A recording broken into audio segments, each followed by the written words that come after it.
بسم الله الرحمن الرحيم والصلاة والسلام على مولانا رسول الله وآله وصحبه. Vidéo 2 du chapitre 1. Je continue donc le chapitre 1, le rappel des notions de base. Maintenant, on va parler du travail échangé par un système. Alors, les échanges de chaleur et de travail, ils sont formalisés de la manière suivante. Donc, on calcule, on écrit tout d'abord un travail élémentaire échangé et on l'exprime à l'aide de la relation suivante. Donc, d de W est égal à moins P dV. C'est le travail élémentaire transformé et cette écriture-là, elle est valable pour les transformations réversibles. Dans le cas d'une transformation réversible, la pression qui travaille, c'est la pression extérieure. Le système travaille contre la pression extérieure. C'est donc d de W égale moins P extérieur d de V. Alors, dans le cas d'une transformation finie, le travail entre l'état initial et l'état final, si la transformation est réversible, c'est l'intégrale de moins P dV. Dans le cas où la transformation est irréversible, c'est moins pression extérieure, facteur de V final moins V initial. Donc c'est le calcul du travail échangé au cours d'une transformation finie, dont l'état initial et l'état final sont connus. Si c'est réversible, c'est une intégrale, on doit faire une intégration le long du chemin suivi. Si la transformation est irréversible, donc elle a la même forme, c'est moins P extérieur, facteur du volume final moins le volume initial. Bien, donc voilà pour le calcul du travail. Il faudrait mettre en tête que si la transformation est réversible, quand on la trace dans le diagramme de Clapeyron, il peut être, par exemple, ceci donc, l'état initial et l'état final, la transformation réversible est une détente ici. Le travail échangé au cours d'une détente est égal à moins l'air sous la courbe. Et au cours d'une compression, elle est égale à l'air sous la courbe. Au cours d'un cycle est égal à l'air du cycle. Mais attention, ici, le cycle ici est un cycle moteur, donc W va être négatif. Dans le cas où le cycle est décrit dans le sens trigonométrique, il s'agit donc d'un récepteur, le système, le cycle donc est récepteur. Le travail de ce cycle va être positif. Alors, la chaleur échangée. La chaleur échangée, on a deux types de chaleur. La chaleur sensible, c'est la chaleur qui, quand on apporte ou bien quand on apporte de la chaleur ou bien qu'on retire de la chaleur d'un système, on voit que la température est modifiée. Si la température est modifiée, alors cette chaleur échangée est dite chaleur sensible. Dans le cas où la variation de la chaleur du système, c'est-à-dire si on retire de la chaleur, ou bien si on refroidit un système ou bien si on le chauffe et que la température reste constante, cette chaleur apportée ou retirée est dite chaleur latente. Il s'écrit alors Q égale M fois L. M, c'est la masse qui a changé de phase. L, c'est la chaleur latente massique associée au changement de phase produit dans le système lors de l'apport ou bien de la libération de la chaleur Q. Bien. Alors, chaleur échangée. Dans le cas des systèmes gazeux, les variables d'état sont la pression, le volume et la température, et que ces grandeurs, ces variables d'état sont liées par une équation sous cette forme-là que l'on appelle l'équation d'état. La quantité de chaleur échangée par un système dont les variables d'état sont PV et T, c'est-à-dire la pression, le volume et la température, peut s'écrire donc sous la forme suivante. Un échange élémentaire de chaleur s'écrit en fonction de CV et L si je prends les variables T et V. Dans le cas où je prends les variables T et P, je dois utiliser CP et H. Dans le troisième cas où j'ai choisi les variables P et V, je dois utiliser les coefficients lambda et mu. Alors, les 6 coefficients ici, CVL, CPH, lambda mu, ces 6 coefficients sont dits coefficients calorimétriques. D de Q est une chaleur infinitésimale échangée. Bon, au cours de... Généralement, on doit utiliser uniquement cette forme pour D de Q ou celle-ci, c'est-à-dire prendre les variables T et V ou bien T et P. La troisième relation ici n'est pas très importante dans les calculs qui nous intéressent ici. Alors, définition. Dans le cas, il faudrait mettre en tête que si la transformation est réversible, donc vous pouvez intégrer ces relations-là pour obtenir la chaleur échangée au cours d'une transformation. Définition.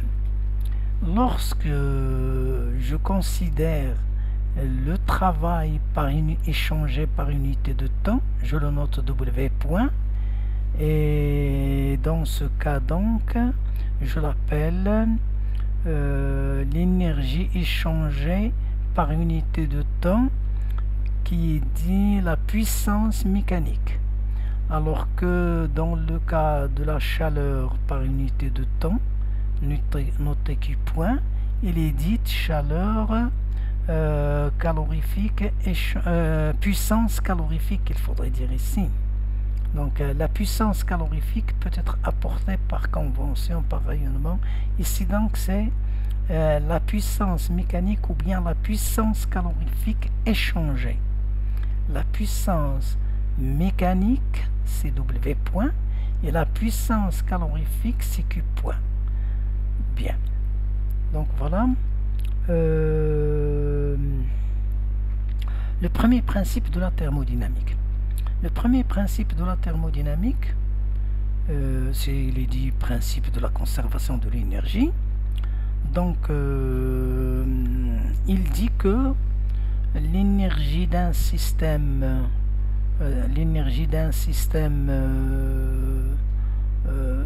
peut s'écrire sous la forme suivante. Si ce système est en mouvement, alors il possède deux énergies, une énergie cinétique macroscopique et une énergie potentielle macroscopique, c'est-à-dire de position, et une énergie cinétique microscopique, une énergie potentielle microscopique, ici donc d'interaction entre les particules du fluide ou bien du système, ici donc du mouvement brownien des particules de mon système. Alors cette énergie là, il est dite énergie du système qui est une variable de son état. Il peut donc s'écrire sous cette forme là parce que ces énergies microscopiques, c'est ce que l'on appelle l'énergie interne d'un système, comme on l'a vu en thermodynamique 1. Alors, la différentielle de l'énergie n'est autre que D de E. Elle est égale donc, il ne peut être modifié, ce D de E provient d'un échange de chaleur élémentaire ou bien d'un travail élémentaire. La somme de ces deux variations produit donc la variation de l'énergie de mon système, que l'on peut écrire donc D de E est égal à D de U plus D de EC plus D de EP, c'est-à-dire que l'on peut obtenir cette relation-là de manière très simple. Et si notre système est immobile, c'est-à-dire qu'il n'y a pas, que son énergie potentielle macroscopique ne varie pas, et que son énergie cinétique est égale à la variation de son énergie, et que son énergie cinétique macroscopique est nulle, alors D de U est égal à D de W plus D de Q, c'est-à-dire on retrouve le premier principe tel que ça a été étudié en thermodynamique 1. Dans le cas où je fais la différentielle, la dérivée par rapport au temps de l'énergie du système, j'obtiens donc que je dois écrire donc que c'est la somme des puissances calorifiques et de la puissance mécanique de mon système. Alors, l'énergie interne. Alors maintenant, pour les systèmes fermés, nous avons l'habitude, et immobiles, nous avons l'habitude d'écrire l'énergie interne, de la noter U. Et que c'est une grandeur extensive, c'est-à-dire qui s'ajoute comme l'énergie, et que on peut en déduire l'énergie interne massique U en divisant l'énergie totale E, U, par la masse totale du système, et que cette variable énergie interne massique, elle est intensive. Alors la zone de saturation, dans le cas où je considère un système formé de deux phases, en présence de deux phases, alors l'énergie interne totale de mon système, c'est l'énergie interne de la phase liquide plus l'énergie interne de la phase gazeuse, si les deux phases sont liquides et gaz. Alors, dans ces conditions-là, je peux utiliser les énergies massiques et j'obtiens donc cette relation. Cette relation-là peut s'écrire sous cette forme en utilisant les énergies massiques, parce que le U ici c'est M fois U, et l'énergie interne de la phase liquide c'est M liquide, c'est la masse du liquide multipliée par l'énergie massique du liquide, et l'énergie massique de la phase gazeuse multipliée par la masse de la phase gazeuse donne l'énergie totale de la phase gazeuse.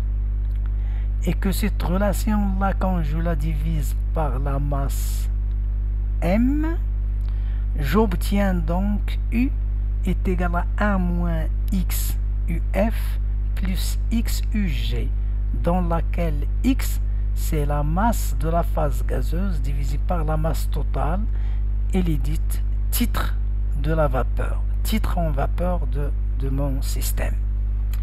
Donc en présence de deux phases, on écrit que l'énergie massique de mon système s'exprime en fonction des énergies massiques des deux phases, en utilisant bien sûr la grandeur X qui détermine donc le titre en vapeur de la phase, le titre en vapeur de mon système. Alors pour l'enthalpie, qui est définie donc comme étant l'énergie interne plus PV, et que dans la différentielle s'écrit sous cette forme-là, c'est très simple à le voir et à obtenir. Alors sous cette forme-là, je vois que si la transformation est isobare, alors la variation d'enthalpie est égale à la chaleur échangée. Bien. Pour l'enthalpie, je peux définir aussi l'enthalpie massique. En divisant l'enthalpie de mon système par sa masse, j'obtiens donc cette relation. J'obtiens donc H est égal à U plus P fois volume massique. À l'état liquide, le produit PV est souvent négligeable, donc on aura H est égal à U.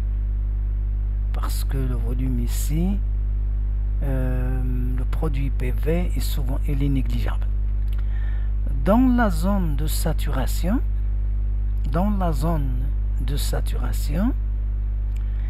je peux donc obtenir la même relation que pour l'énergie interne, c'est-à-dire je peux exprimer l'enthalpie massique du système en fonction des enthalpies massiques de la phase liquide et de la phase gazeuse et du titre de mon système, le titre en vapeur toujours.